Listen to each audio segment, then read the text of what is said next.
মৌলানা room বলেন, 5টি অবস্থায় সদা চুপ থাকুন। নাম্বার 1, যখন আপনি বুঝতে পারছেন কেহ আপনার শব্দ দ্বারা আপনার অনুভূতি বুঝতে পারবে না, তখন চুপ থাকবেন।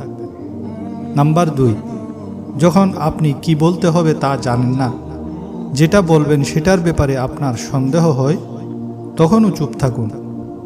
নাম্বার 3, যখন কেহ অন্যের দুর্নাম করছে, তখন তার সেই কথায় অংশগ্রহণের প্রয়োজন নাই, সেই সময় চুপ থাকুন। নাম্বার 4, যখন কেহ রাগান্বিত হয়ে চিৎকার চেঁচামেচি করতে থাকে, তখন চুপ থাকুন। নাম্বার 5, যখন কেহ খুব আগ্রহ ভরে নিজের জীবনের কোনো ঘটনা বর্ণনা করতে থাকে, তখন চুপ থাকার চেষ্টা করুন।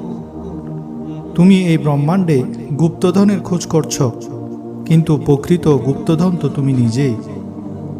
কেউ যখন কম্বলকে পেটাতে থাকে, তখন সেটা কম্বলের বিরুদ্ধে নয়, ধুলোর বিরুদ্ধে। শব্দ দিয়ে প্রতিবাদ করো, কণ্ঠ উঁচু করে নয়। মনে রাখবে, ফুল ফুটে যত্নে, বজ্রপাতে নয়।